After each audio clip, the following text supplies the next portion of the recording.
McGrath, you know, it's just the same thing as always. His mechanic talking to him, getting him pumped up. Okay, we're ready to go right now. Let's see how Jeremy McGrath gets out of the gate with Emig right next to him, and it's McGrath the whole shot. He picks up right where he left off. Emig, though, is giving him some pressure on the outside out of turn 1.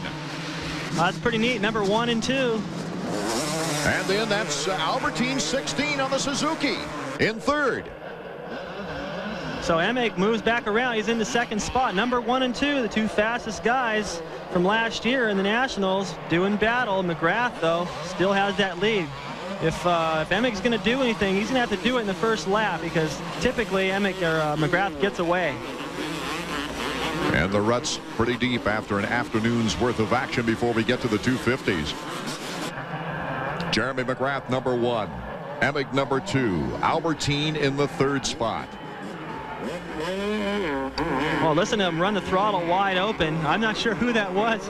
The bikes all sound about the same, but you can see right there, Emig decided not to do that. Albertine did the double up the elevator, and you just mentioned that Emig didn't do it. Right, I don't think Emig had a very good line coming out of the corner. He was trying to get in there and tuck inside of McGrath. I think that was him running the throttle wide open. And look at Emig going all back and forth across the racetrack, cutting off Albertine, but Albertine finally takes it away from him. And all you can see, McGrath's got a little lead. Well, everybody knows Emig likes to use all the track. Well, he does. Kind of like I play golf. I see a lot of the course. Here we go. A good battle for second place. And a good start for Ryan Hughes. He's right back there in fourth. And, you know, as long as he can see up to the leaders, I think he'll be pretty effective out there on this 250. But what remains to be seen is whether he can go the distance. We'll be right back as Jeremy McGrath has led off our 250 action, getting the whole shot. More in a moment.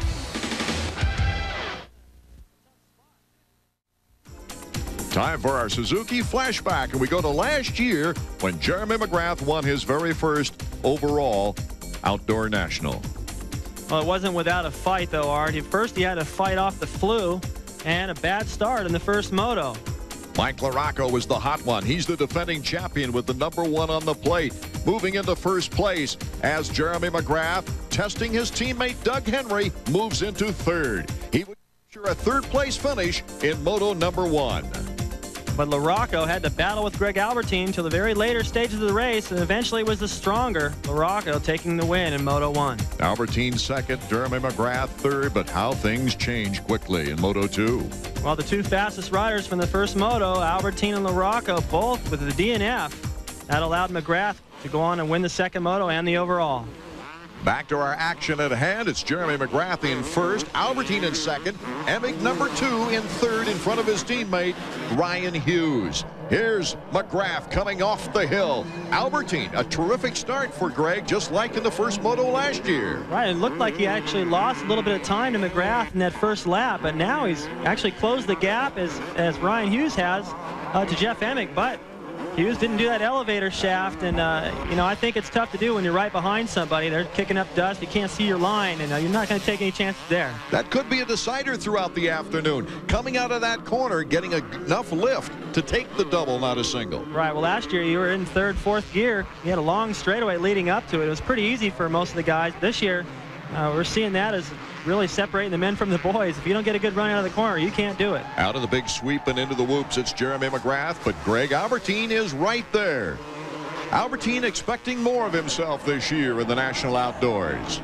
Well, he's definitely putting the pressure on McGrath right now. I think Jeremy, perhaps in that first lap, he started to pull away a little bit, and it's possible that, I remember how it used to be for me. I would settle into a pace and go, well, this must be good enough. I got a little breathing room here, and all of a sudden, somebody picks it up a little bit, and then you have to readjust, and that can sometimes make you nervous. And the last thing McGrath wants to do is let Albertine get around him, because you know, that he might hold him back, and that would allow Emig and